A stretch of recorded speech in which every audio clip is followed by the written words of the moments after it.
Welcome back, friends, to Eat, Read, Sleep, where we get together to vibe with books. We get together to summarize books, to save you time, and have discussions to elevate your mind. Thank you guys for being here today. My name is Kalina. And I'm Tapas. And we have an exciting episode for you today. We are going to be discussing The Whole Brain Child, written by Daniel Siegel, an MD, and Tina Payne Bryson, a PhD.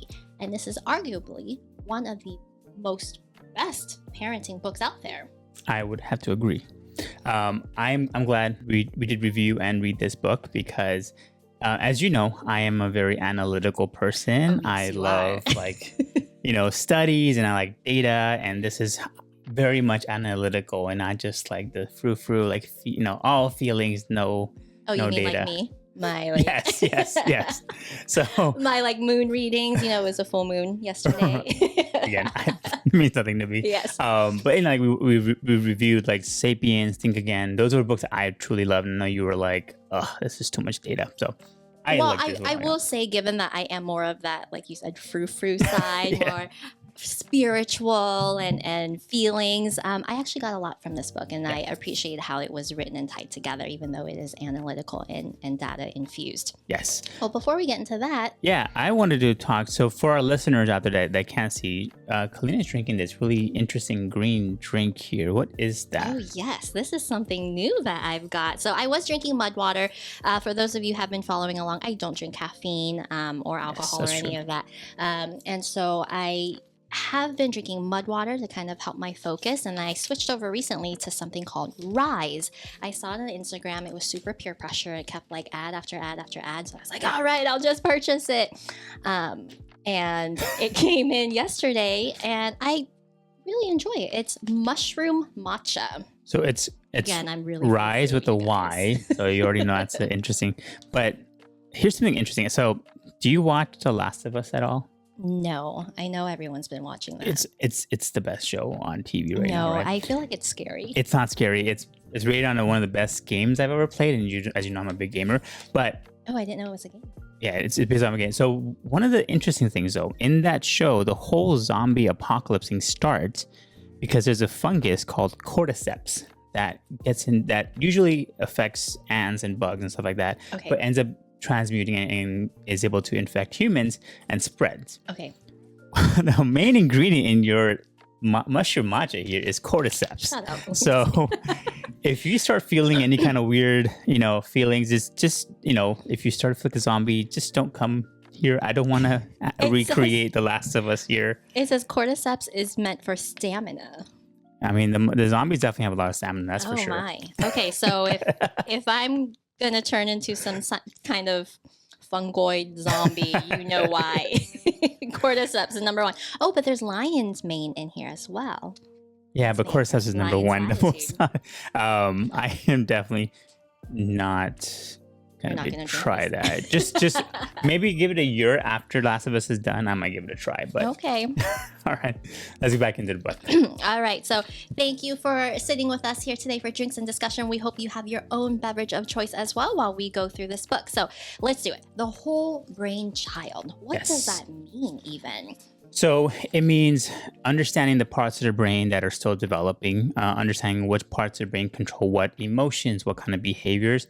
And as you start to understand that, you start to understand why your kids are acting a certain way, why even as adults we act a certain way. So I that's why I liked it a lot, because you can see, oh, that's the left side, that's the right side, it's upstairs, downstairs.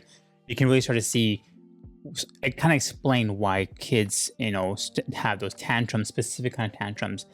That's why I like about the book, because it does go into that anatomical kind of process with it. Yeah, so going into that, the title of the book is called The Whole Brain Child, 12 Revolutionary Strategies to Nurture Your Child's Developing Mind. So we'll go over the 12 revolutionary strategies. But what I really want to dig into is the part that I actually really connected with the book. It explains the whole brain child part. And so what the authors have done is they put together kind of like a depiction of what the brain, how it functions. So in a child's head, there's the left side of the brain and the right side of the brain. Yes. It's easy to remember which side is which. So left side is the more logical, the more understanding kind of side. And then the right side is the more creative, the more emotional, the one that likes to dance and have all the kind of fun. So So you are the left brain and I am the right I mean, brain. because I was sitting on the couch, right? I am on the left side, you're on the Yes. right side. So Oh, that is okay. sick. Yeah.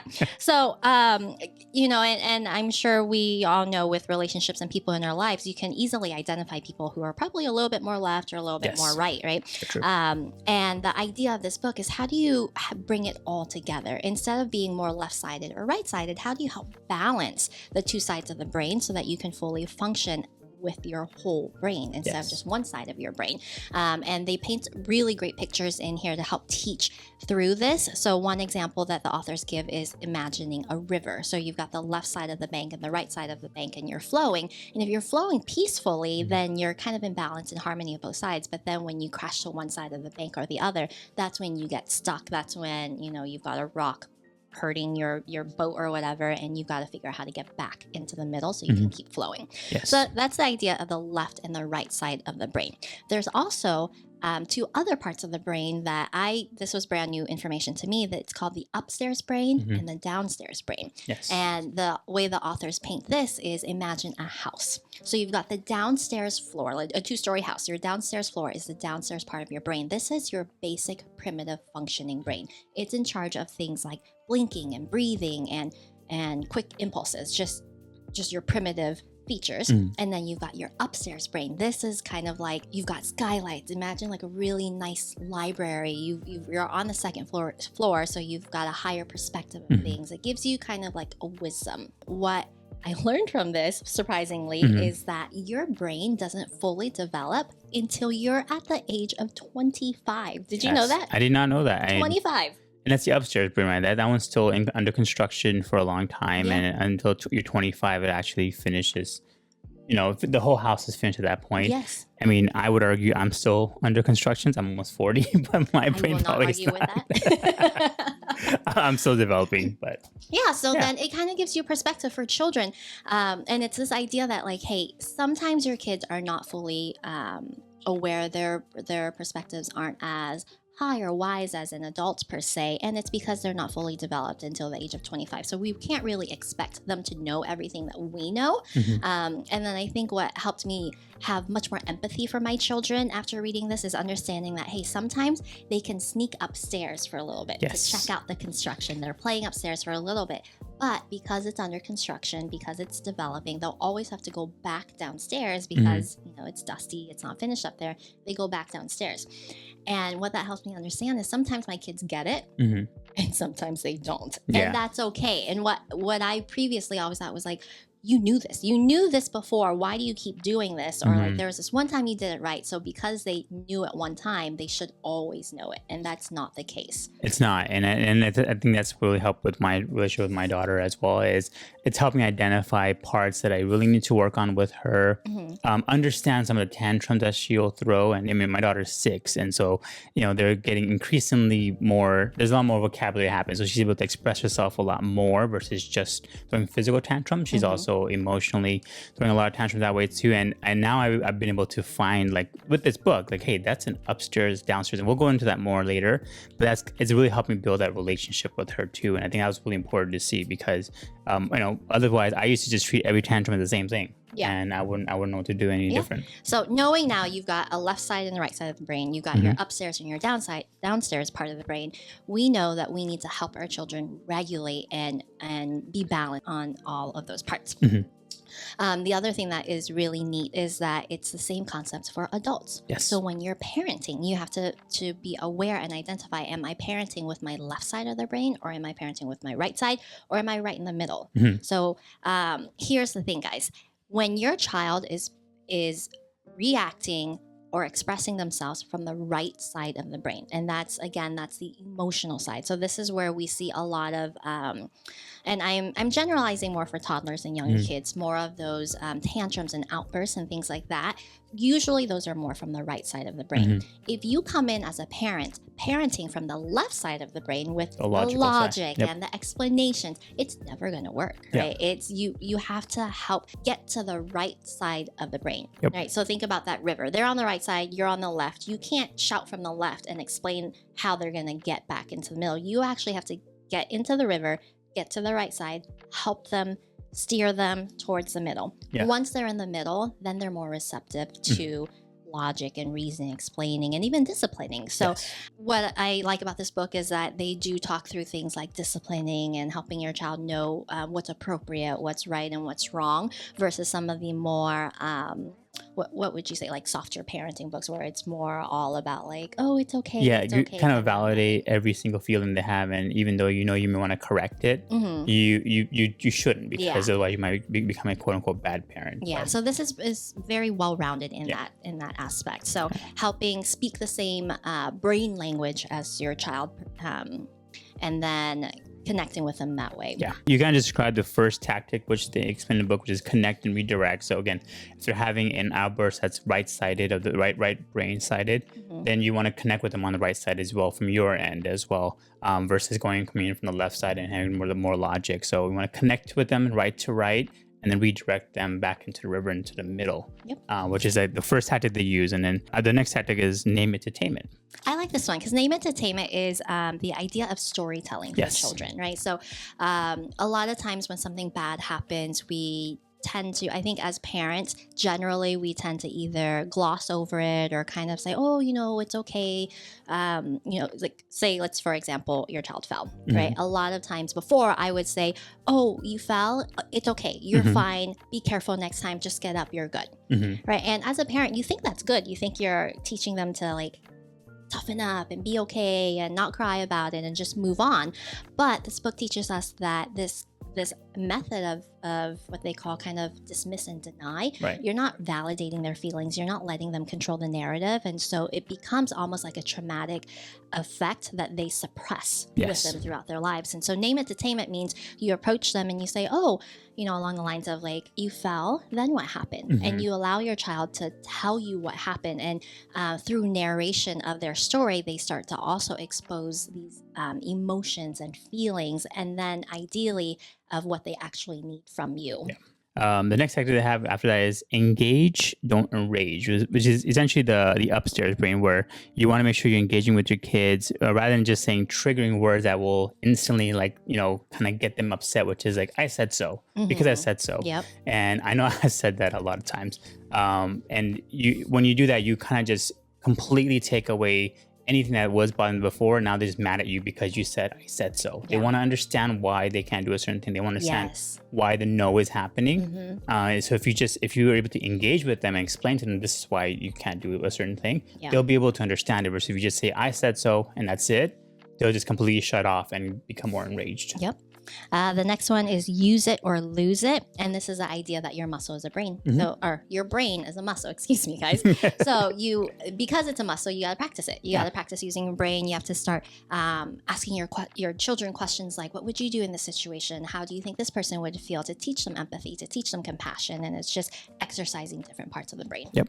And after they have move it or lose it, which essentially just, when they're in a high stress situation, just get them working, work out with them, do some yoga, do some breathing exercises, or just go for a walk, just something that can help get their mind off certain things that is traumatizing. And I do this with my daughter a lot, where I would, before we do homework, which is sometimes for her really stressful, I'll just say, hey, let's just do a quick yoga session together, and we'll just work on it together. And that way it kind of gets her mind off of things. And after that, she's much more willing to do her homework, because we just had that burst of energy just spent out. It works for adults, right? Like we exercise.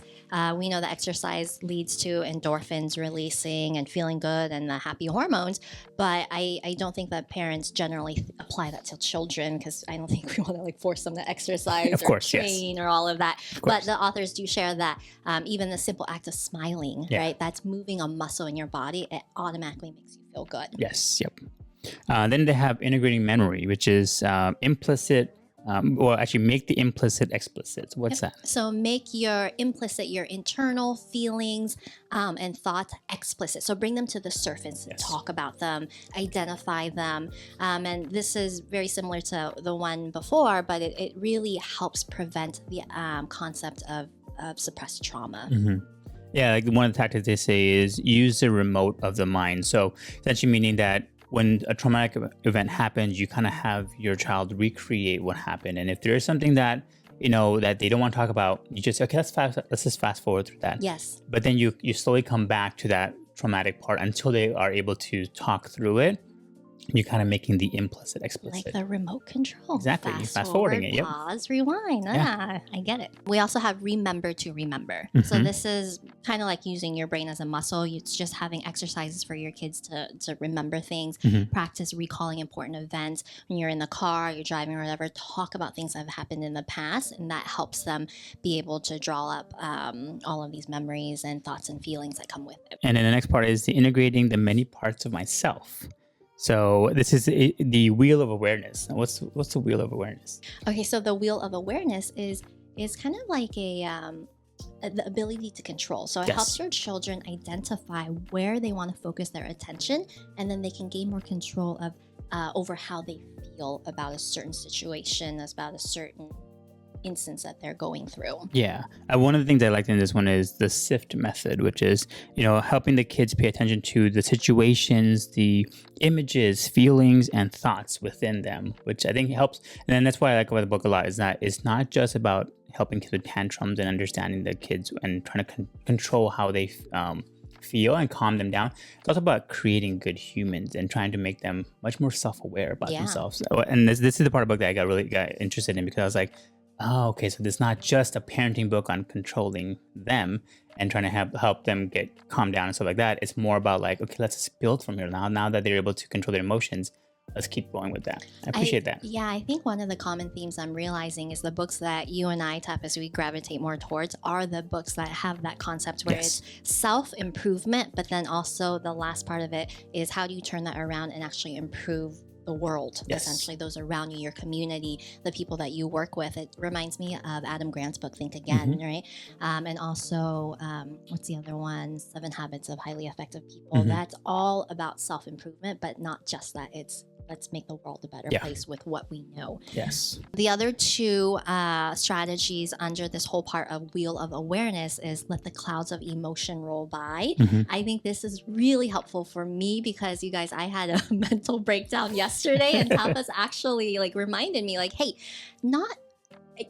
there's nothing that's permanent. Everything is just, what did you say? Everything is just temporary. It's a moment. It's a moment in time and then it will pass. And I wish I had learned this skill when I was younger to realize that when something happens, it's not going to be this way forever. Yes. And I think that's where a lot of children, a lot of adults dwell in their thoughts because they think that this is the worst, but they don't realize it's only going to be the worst right now. And then it's going to be better. Yes. After that one is the strategy called exercise mindsight. What's that to you? Mindset practices help teach kids to calm themselves down and focus their attention on where they want. So again, having your child or children find their inner voice that can kind of help them calm themselves down. Because again, mom and dad may not be around, especially during traumatic events at school, for example. You want them to kind of say, hey, like here's how I did it before. Here's how I was able to calm myself down. And you just kind of help them with that process versus just always expecting mom and dad to help and calm them down. Fix it. Yeah. Exactly. Yep. And the last portion of this book is about integrating yourself in the other, a little bit extension of what you have just said, Tapas. And we're talking about wiring our children for the concept of we. Yes. We. Everything is about us, watching for ways to capitalize on our brain with this built-in capacity for social interaction, for helping other people, and creating positive mental model relationships, right? I think a lot of children, they walk through the world with this I concept. And I'm just going to generalize because I know for my kids, it's always about like, I don't want to share. This is me. This is mine. And it's hard to teach them the concept of we when they're just learning me, right? Yes. So it's okay that they're about themselves now, but how do we start integrating these concepts for them so that they know there's more to this world than just themselves? Yeah, and you can do things like enjoy each other, which is one of the concepts they teach about, where just as family time, right? Yes. You're able to spend some time together, have exciting and satisfying experiences together. So that way, the kids will always remember that, hey, we did that as a family. That was really fun to do. Yeah. And I like this part of the book, which is towards the end of the book, because a lot of the self-help books, like things like A Monk, Discipline and Destiny, the last few chapters are all about like, okay, now that you are able to grow yourself, bring out to the community and create a we environment. And I'm glad that we are able to also teach that to our kids at an earlier age. Yep. And then the very last strategy is called connect through conflict. Yes. So instead of avoiding obstacles, avoiding challenges, we look at these as opportunities for our children to teach them essential relationship skills, things like seeing from other people's perspectives, right? Empathy is something that we don't have enough of in the world. So this is how do we help teach at a young age what empathy is? Reading nonverbal cues, right? Just paying attention to the other person and listening to what they're not saying. Yes. And then making amends. I think those are like right now I'm just like trying to think, how can I teach my 6-year-old son this? It's hard. Yes. They don't fully grasp it yet, but that's okay. That's their brains are still developing, and as they get older, closer to 25, right. Ideally a lot of this has been in practice so that when their brain is fully functioned and developed, it's developed with all of this in mind. Yes. So that's kind of the brief summary of what the book kind of goes through. And there's a really great, and what we're referencing in the book as well, as a refrigerator sheet, which kind of goes over the main concept the book talks about. Yeah. But as you are reading it, there's a lot of great examples, and there are a lot of great true stories from other parents that have kind of give anecdotes about how they handle the situation with their kids and using the specific tactics. And also what I like about the book as well is they actually want you to teach the kids what you're showing them. Yes. So that was really cool. I feel like this is probably one of the first few books that I've seen that has that concept where it actually, there's a guide in here. I dog-eared it to show you how to teach your kids to understand if they're reacting from the right brain or the left brain. And it's so cool because there are some books out there that are parenting books for parents. This is a parenting and child development book. This is like, you can give it to your child so that they can look at it and understand it exactly as well. So you are actually reading this book with your children, and I think that's a very neat experience to go through together. Yeah, I agree. Yeah, it on the other end, I don't know why this kind of reminded me of one of the other parenting books we reviewed, 5 Love Languages of Children. That one is also a great book. I think that every parent should read this because it's not only applicable to children, but also to other relationships in your life. But it's funny because one of the parts in the book is it tells you not to tell your children what you're doing. You're exercising, you're practicing all these exercises, but don't let your children know because they're gonna like take advantage of you. Yes, exactly. Whereas this book is like, yes, tell your children. They should know about this. Learn it together, be it together. And so whole brain child, not just for children, whole brain adult as well, parenting everything. All right, so let me ask you a question. So which of the strategies that we just mentioned have you actually applied with your kids and have seen a difference? Oh, there's actually quite a few of them. I really like, the tantrum one. Okay, so the author talks about the upstairs and downstairs tantrum. And generally, when children have tantrum, I think the general concept is don't give in. I see a lot of the teachings to like just ignore tantrums because if you respond to it or if you cater to your children, then they're going to start having the upper hand and they're going to start taking advantage of you. This book actually teaches you to identify whether or not a child is having an upstairs or a downstairs tantrum. So the difference is, remember, upstairs is they have this perspective. They can see, they understand. It's a little bit more wise. They know what they're doing. So the idea is if they're having a tantrum and you say like, hey, if you don't stop, then I'm going to take away your iPad. Right? Then they're like, all right, fine. They know what they're doing. They're pushing your buttons. They know. Exactly. They're pushing your buttons. Now, on the flip side, if a child is having a downstairs tantrum, that means they're just flipped out, raging, uncontrolled body, just they're on the ground throwing a fit. In these types of tantrums, you have to realize that they have no control over. This is almost like a primitive taking over the body, and the hormones are surging through them. They can't control what's going on, and it's almost nonsensical, irrational. And you cannot come into a bottom downstairs tantrum with this left brain logic information, right? You have to stop. You have to engage with them. Don't enrage. You have to connect and redirect, and you have to really just sit there with them eye level until they're calmed down.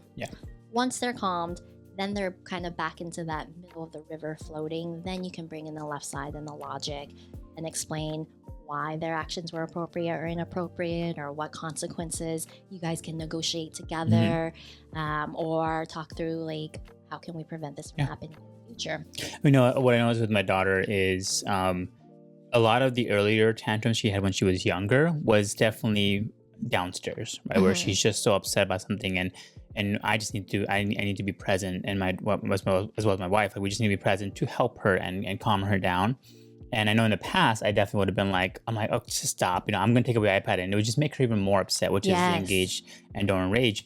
And what I've noticed is that as she's gotten older, a lot of it now is upstairs tantrum. She wants She's to getting know, like, wise. where am I gonna, where would I eventually give in if she's able to like cry or is showing kind of emotional, outbursts. Am I gonna just give in and let her do what she wants? But if I actually stand my ground, and I'm glad that the book actually says it, if it's upstairs tantrum, you stand your ground. You say no, that is not acceptable behavior, and then that's gonna be a no for me, Yeah. and that is a-okay. Which Yeah. I'm glad the book says, because a lot of the other parenting books, they'll just say, oh no, like don't trigger your kids like that. Yeah. Like no, they say you definitely need to discipline when needed. Yeah. The other one is for me that storytelling one. Yes. I really like that one. I've been doing that a lot with George because what I realize that I do, it's just innate. I'm sure you agree with this, Tapas, is I like to control the narrative. I like to tell people what to do. I like to Yeah. just like say things. And so I realized I put a lot of words into my kids' mouths, right? So I'm like, oh, this is what happened. And Yes. oh, you must feel this way. And oh, I can understand why you're, whatever. But now I just shut up and I just say, okay, tell me what happened. Mhm. Tell me what you're feeling instead of projecting what I think into the situation. And a lot of times I've done it because I want to project more of that stronger, happy side so that he doesn't feel scared. But Mhm. I'm taking that away from him when I do that. Yeah. So more of now just asking questions. Yeah, and I think it helps a lot with kids' development when they're able to narrate their experiences. And one of the things one of the other books that I'm listening to right now is the happiness hypothesis, and one of the chapters in there is around humans themselves have memories, and their memories are based on what they react and how they reacted to a specific memory. If kids don't retell the same memory, or they just had a traumatic event happen and they just completely ignore what happened, or they don't recall as it actually happened, they'll just go back and just replace that memory with what they felt. And a lot of times it may not be the right memory. It may Yeah. not be really what happened. There should have been a lesson learned, but they didn't. But they're holding on to that feeling. Exactly. Or when parents say, forget about it, move on, you're special and don't worry about it. Yeah.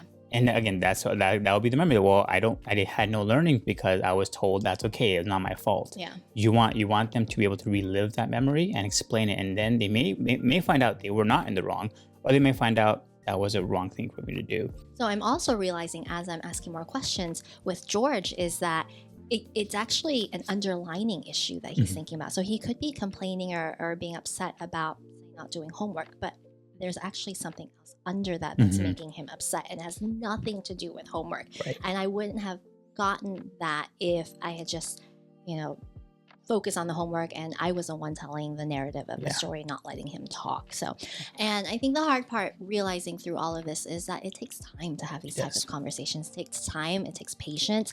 But if you look at it as an investment, it actually is less time consuming to take a step back and deal with the root cause and trying to fight on the surface what that external thing is that you think you're trying to fight. Yeah, it's funny because I thought about, as I was reading the book, I thought about this. It's like, most parents, I would say, are probably like, well, I don't have the time to sit there with my daughter or son and explain to them all this kind of things. And a lot of times people will say, well, I didn't have this kind of treatment from my parents, so I turned out just fine. Like in my head, I'm like, did you really? I know I wish my parents had done some of these things when I was growing up, because there are a lot of things that pop up now in my mind, like 30 years later, that I wish I had addressed at that time. And so I think you really help the kids out if you are able to explain to them and help them better process and gather their behaviors and emotions early on. Because if you just push it aside, they don't understand what they did wrong, or they don't understand why it's wrong. It's not the right thing to do. And B, you just kind of, are are missing the part where you're able to help them grow. Yeah. And I think it's super important now, especially we have these resources nowadays. Then I know my parents, my parents did work 2 jobs every single day. So they didn't have the time, and I totally get it. I don't Yeah. blame them for not doing it to me. But at the same time, like now that I do have a little bit of time with them, I'm going to make sure I do teach my daughter, like, we need to talk through this and make sure we understand why. Yeah, So, I think that's a really key piece of this book is understanding that at the end of the day, everything comes down to communication, Yes. right? We know as adults that communication is the number one most important thing in a relationship. And if we're not talking through our feelings and what we want and sharing, and expecting other people to kind of just read our minds, like that's not going to work. And if we can instill that in children, they're going to grow up to be much more well-rounded and be able to have strong relationships with other people. Yeah. So overall, I thought really, really good book. I'm glad we reviewed it, and I'm glad that we did summarize it. I'd have a question for you though. Yes. 5 Love Languages of Children. Okay. Between the 2 books, which one would you recommend to a parent? That's not fair. For maybe a first-time parent, right? Maybe somebody that's just starting.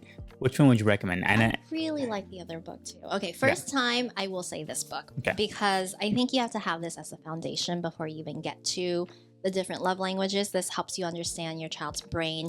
And then, I mean, with love languages, they even say the first 5 years, it's like all of them. So, yeah, exactly. So probably the first 5 years of your child's life, and then adding on 5 love languages. Yeah, I 100% agree with you there, because I know, when my daughter was younger, and a lot of the frustration I had of parenting was I just didn't know why why she was acting this way, why she was behaving this way. And I just kind of said, oh, this, and a lot of parents say this is the tough part being a parent, So this book helps with closing that gap, I think. It helps you understand the whys behind it. Yes. The other book is great in the fact that if you want to make a connection with your child, like if you want to be able to to understand, okay, their love language is physical touch or gifts, all that kind of stuff, you're able to understand and have a better connection with them. That's a great book for that. But I would say for a first-time parent or somebody who is really struggling with those tantrums, I would probably go to this one.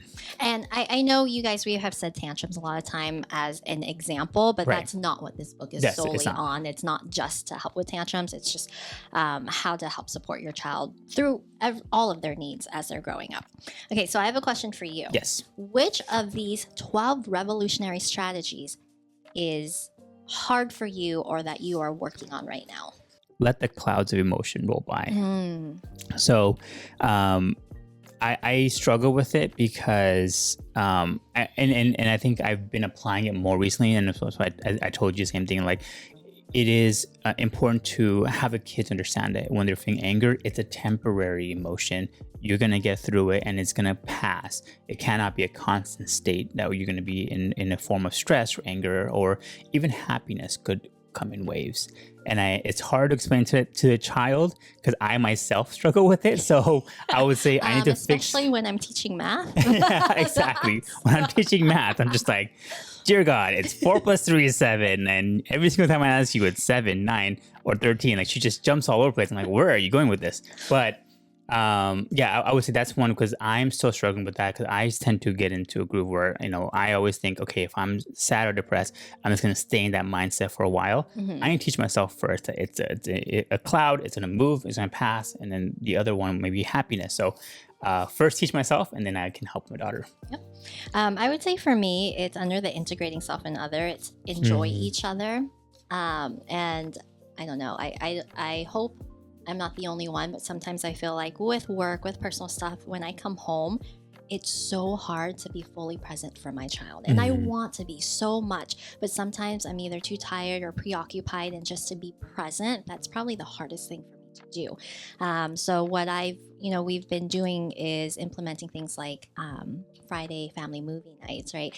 And not just movie nights, but put my freaking phone away, because we used to do that, and I'd like sit there with my phone, and then George would always be like, mommy, let mommy watch, mommy, did you see that? And I realized just because I'm sitting there with them, just because I'm present, doesn't mean I'm actually present. Like, I have to actually be there and engage with them, and that's something that I'm learning how to do, because it's hard to shut off my mind of like all the 200 other things that I have to do before I go to bed that night. But it's really important for your children to see that you are there in the present moment for them. So we talked about not having time. I think the most important thing for us to realize as parents is that we may feel like we don't have time, but we're not going to have time to go back and fix all the things that we put aside. Like, the only time we have is now, and we have to figure out how to make the time to prioritize our children and to implement all of this so that they can grow up and be their best selves. Yeah. And again, guys, at the end, we as parents have to parent with the whole brain in mind. So if we're not in the right state of mind, we're not quite there, let's work on ourselves. Yes. So if you're sitting there in your left brain saying, well, that's not logical, Kalina. I don't have time to do all of this because A, B, C, D. Well, let's shift you over a little bit. Bring you back to the river, in the middle of the river. And think about the emotions, think about the happiness that you can bring your child, and find that balance so that we can be balanced, so that our children can be balanced. Yes. Yep, absolutely. So that is The Whole Brain Child, 12 Revolutionary Strategies to Nurture Your Child's Developing Mind. I think it is an absolute great book. I do recommend it. Not only does it have great pictures, illustrations, it's easy to understand for you as a parent and also for your child. There's a refrigerator cheat sheet. There's charts in here. There's so much you can do with this book. Even if you just don't want to read it, you can skim it.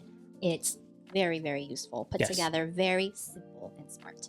Yes, definitely check it out, guys. Yep. Great read. We thank you guys for sitting and listening and joining with us and drinking with us. We hope you have a great day. This is Kalina from Eat, Read, Sleep. And I'm Tapas. And if you liked what you heard, feel free to support us by liking and commenting below and subscribing to our channel. We hope you guys have a great day. Bye, guys. Bye.